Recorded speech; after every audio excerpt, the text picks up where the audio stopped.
are now watching Pangea Music with Ty and Andre on Globesville. That's immaculate. That's an introduction, and also watching, and you can kind of listen to it too. So I don't really know if it's accurate though. Maybe we should redo it. I mean, we got time to redo it. Yeah. Kate Bush's first show in 35 years. This is our 5th show. 35.5, do the math. Welcome to a March 27th edition of Pangea Music. I'm Ty Jenkins. I'm Andre Dowdy. And one of the things we do here, and probably the main thing we do here, is we make music smaller. So that's not always the sound. Sometimes it's how you get them.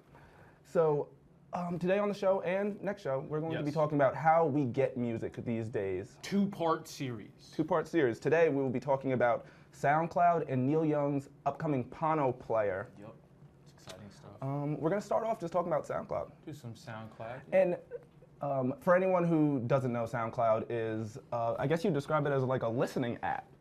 Now, yeah. Yeah, it's that wasn't the original. I mean, yeah, it was for kind of just like musicians to put up their stuff, and now it's kind of transitioning to where people, now that there's so many musicians on there, they're looking to the people to kind of pick them up. Yeah, and it's become big for grassroots. A lot of big organizations, NPR, KEXP, a member station, they have people who it's just their job to just go through SoundClouds. I'm sure labels have the same thing. Yeah, I'm sure labels definitely do. A lot of blogs do that too. One of them I follow in particular, they have a page they'll usually dedicate like 30 people we're listening to on SoundCloud right now. So yeah, and that's talent. Some of that talent is a band that I am loving recently. It's 2 girls. They're pretty good, yeah. From Cornwall, UK. They're called Hockey Smith. We're going to play some of that while we just dive into some of the ins and outs of SoundCloud and their history. Yeah. Turn it up. A little bit. You know, we have to have it underneath. Keep it nice. Keep it level. Okay. Well, I don't know how it's coming out of there. So this nice little bedding. Okay. Cool. Yeah. Cool. So Ty, tell us more about SoundCloud. SoundCloud. It ranks number 176 in the world on the Alexa ranking. Which is pretty. That's very high. It's pretty legit. Yes, it is. It's very legit. And the interesting thing about SoundCloud compared to the other services that we're going to talk about, next week we're going to talk about Spotify and also Pandora, an older player. But the difference, like we alluded to, was that it came up as something for artists, collaboration, and Flickr and Vimeo were models. Kind of inspirations. You can put something up and get feedback. And there are people, like-minded people, all working to get their music or their videos or their pictures seen, and just getting the proper feedback from other people who are doing the exact same thing. So, yeah, and that balance has just kind of shifted, so that has been off-putting to people. But it kind of filled a natural void, I think. Like Vimeo and like Flickr, who have done so well. Yeah. 40 million unique viewers and 200 million listeners. Yeah. So it's a huge business, and people have continued kind of to. The community is still growing. Yeah. And has people thinking about an IPO. Yeah. Going to the stock market. I think it'll jump off. They do go that route. I mean, we saw Facebook's IPO. That's true, but I mean, look at Twitter. Twitter did fairly well. A lot of people thought price was a little higher than it needed to be, but SoundCloud is popular. Twitter's music service, though, kind of tanked. That is very true. That's kind of where we are. That's because something like SoundCloud exists.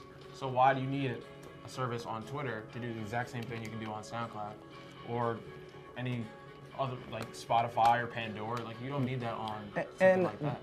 What they've been doing, some bigger business moves, they have deals with Apple and Android Mobile, and also with Logic and some of the other recording softwares, putting in APIs. So you get some of SoundCloud's features built in. Okay. So they're really making power moves in that way, and it's like, you're a big Vimeo guy. Yeah.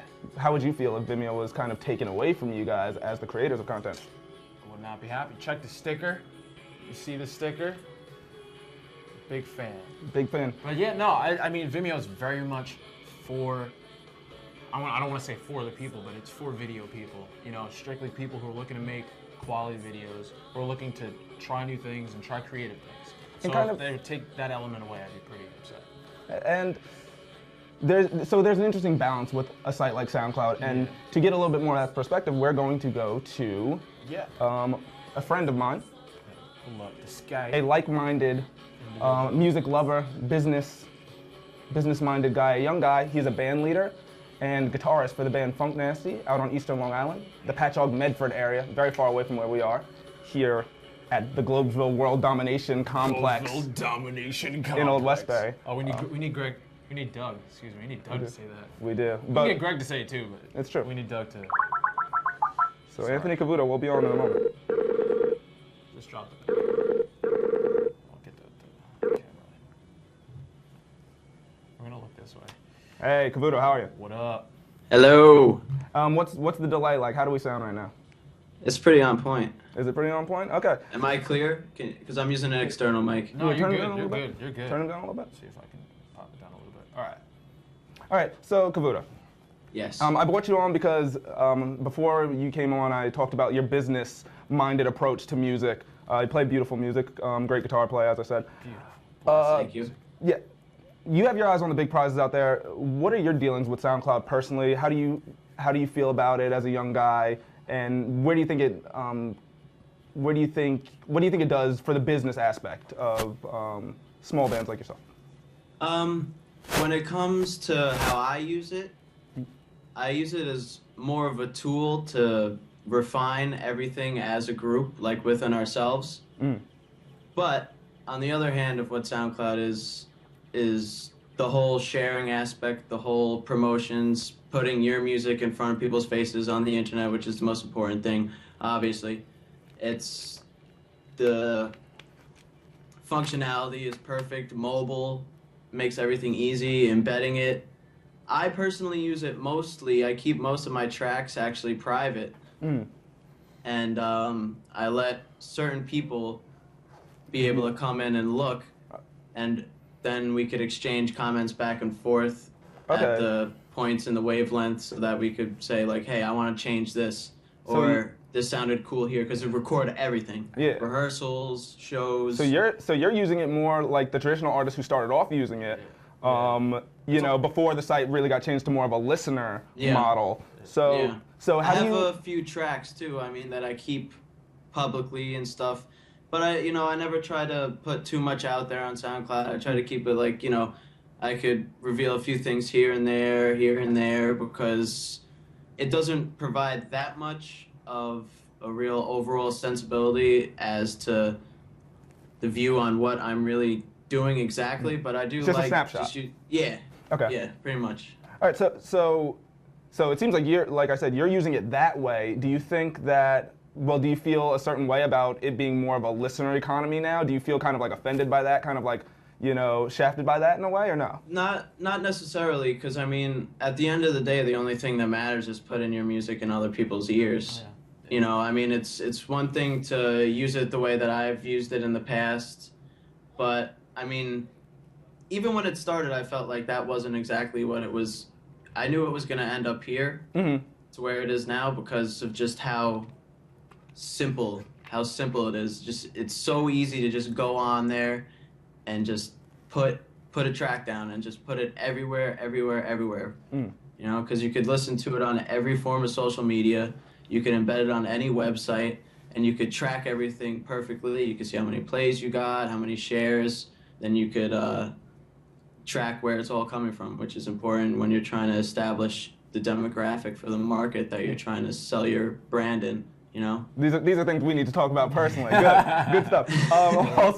So do you think that that golden space, kind of that SoundCloud for the people who were using it like you when it first started? Do you think if there was a place to go that catered specifically to you guys, you would be all about that, or would you just stay on SoundCloud because it's something you're comfortable with and you think that they have that now? Like that is something that they have. I don't see really any point in transferring to anything else because I mean SoundCloud does it so well. I mean, because you could still maintain that aspect of the use of it and still on the side keep a certain part of your profile public. I think it's a nice blend because you have the privacy settings and because you can put things on public.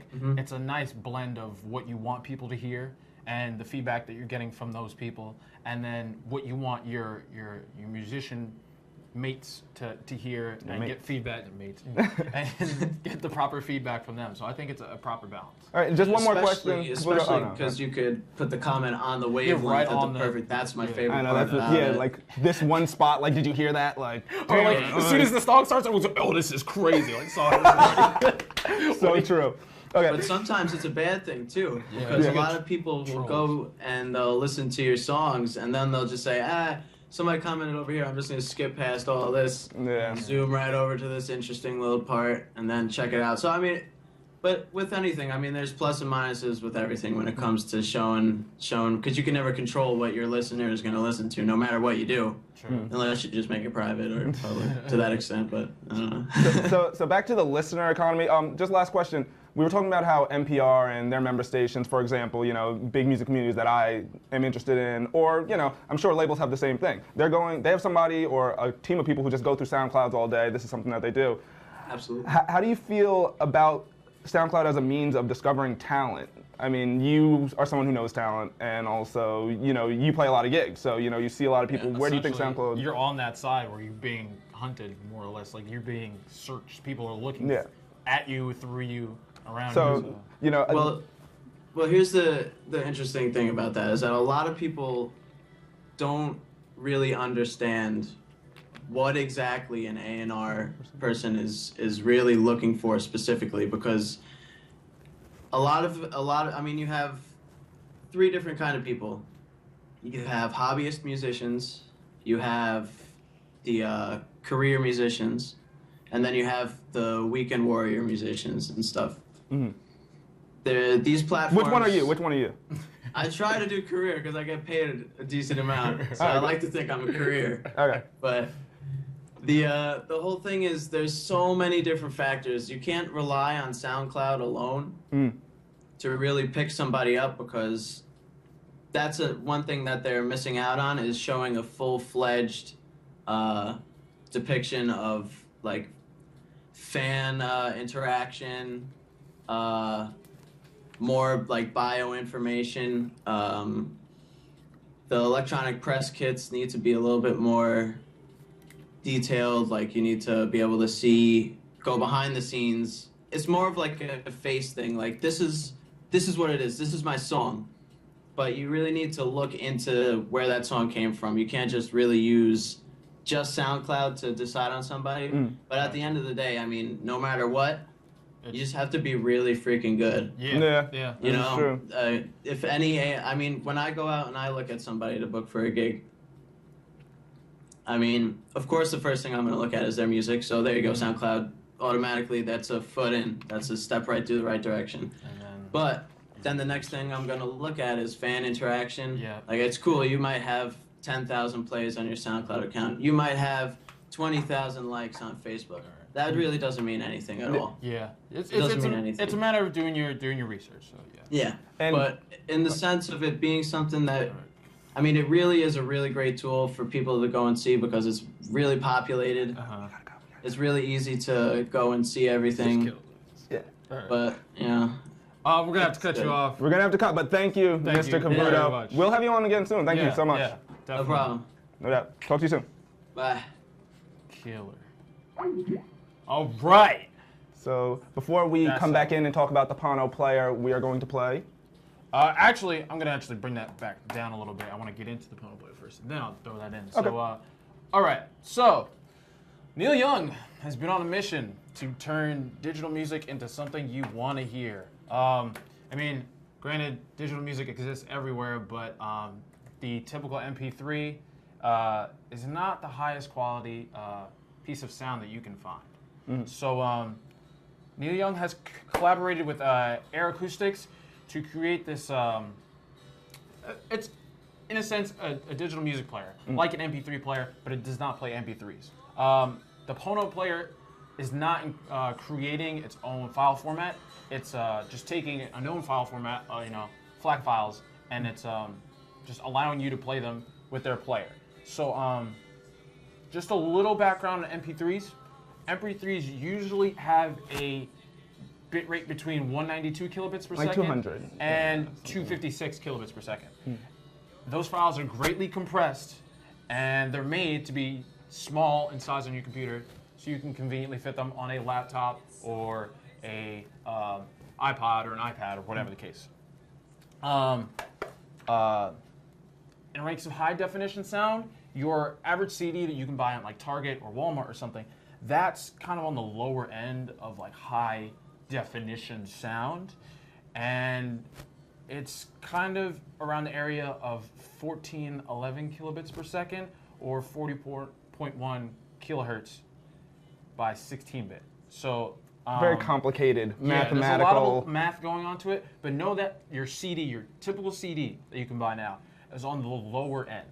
And then so he wants to raise the fidelity of what you're hearing. Yeah. So for the people who want it. With the higher definition FLAC files, FLAC being a free lossless audio codec, it's like 6 times more data, or 6 times the resolution rather. So instead of 1411 kilobits per second, you're getting 9126. So how much is it going to cost us? Well, the Pono player, that's what everyone wants to know. When it's out, it'll be available for about $400. But if you jump on the Kickstarter right now, you can get it for $3. So you got 18 days left. For the viewers, right now you are hearing 3 selections from Neil Young's 1972 live album, Live Rust.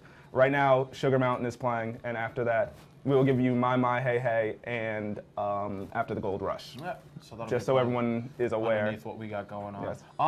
As for the songs themselves, is that what you were pointing to, dude?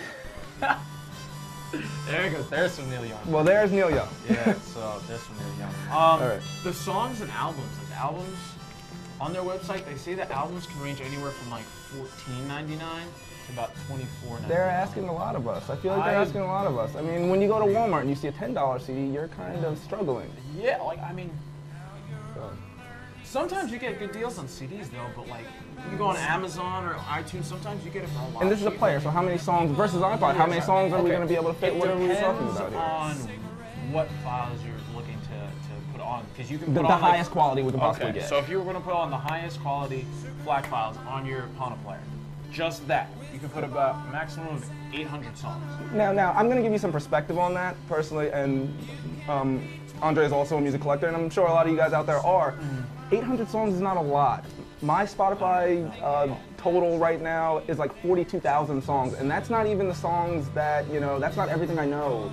So a top 800, you're asking me for one album from 800 artists that I really like, and I have more artists than that, Yeah, what Bob Dylan album am I gonna pick? What Judy Collins album am I gonna pick? What Mac DeMarco? Mac DeMarco has 3. I can only pick 1. I know. So, I mean, this is this is touching everybody, and I don't really... The size on the Pono player itself, you can hold a maximum of 128 gigabytes of data, but 64 gigs of it lies on the player itself. And then the other 64 is on a micro SD card, which you can exchange. Yeah. I want to read a quote from their website because I found it a little bit funny. They said, for example, you can build a library of various playlists or genres on different cards and simply swap them in and out, much like you'd swap game cards on a portable gaming console. This is like Rob using like the Game Genie or something in Super Nintendo. It's kind of, but it's not funny or anything. I mean, it works. Like it could work. Game Genie was a lot better than this. I mean, like take like your PlayStation 2. Okay. Imagine how many memory cards you had to have. You had a lot of games. Like no one had fun swapping in memory cards all the time. All you want to do is leave your memory card in, and that's it. It holds all the games you want, and that's it. But we're gonna have to do this with micro SD cards, which are small and easy to lose. So like, I don't think that's a positive thing for the Pono player itself. Maybe it's just because they're just working with, the first installment of. Yeah, I'm sure it'll get better. And we saw it with the iPod. We saw it with the Zune, which I don't think they even make anymore. They don't make Zunes anymore. I was a big fan. I had 2 because one of them broke, and I'm so upset that it broke. Like I can't plug it into my computer. But you have something for people to watch regarding the Pono player with a friend of yours. To the Pono player, one of my friends of mine goes to NYU as a singer-songwriter. He writes musical pop and Yeah, musical pop is kind of because musical Kind of theater orchestral, and pop. kind of orchestral in a way. A little bit. Little Ben Folds. Yeah, he's a big fan of Ben Folds. So Okay. I mean, he's got that kind of mix in there. So I'm gonna play a clip from an interview that I conducted with him. And then we'll wrap it up for you guys. Yeah. All right. You're watching Pangea Music. You are watching Pangea Music. Remember that. So, bang.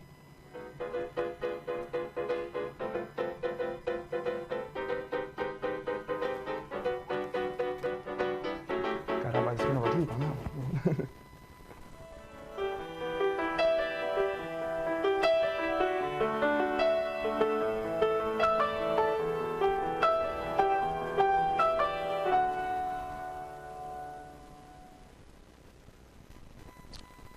Now, I want to like it, but I think it's not going to work. I think it's going to fail pretty badly for two reasons. The first problem comes down to the fact that these high-quality audio files, right, they're sampled at a much higher sampling rate, let's say like 1192 or something like that, I think. And compared to CD quality audio, which would be sampled at 44.1, which is the sort of the world's audio standard on what we sample music at. That's kind of, at least for me, that's sort of the max that my ears can hear any difference. If I've listened to music at a higher quality than that, and I sort of don't hear much of a difference, right? So that's the first reason why I think it's sort of a lousy idea, is that you're wasting a lot of space on your computer, on this player, for probably not much discernible difference. I don't even know if audiophiles could hear a much higher difference at a higher sampling rate. It's sort of scientifically not a thing. Second reason is you have to buy all your music again.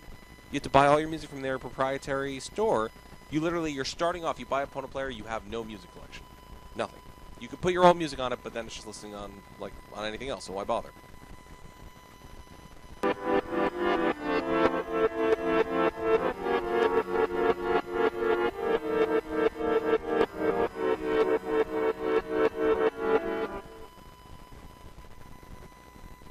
Just because end of our 5th show, while Kate Bush is preparing for her 35th. We're so close to her right now. And this has been a March 27th edition of Pangea Music. Thanks so much for watching. We're gonna not really play, but kind of play a little bit of Lot of Love by Neil Young. Thank you guys for watching. Thank you, Neil Young. Thank you.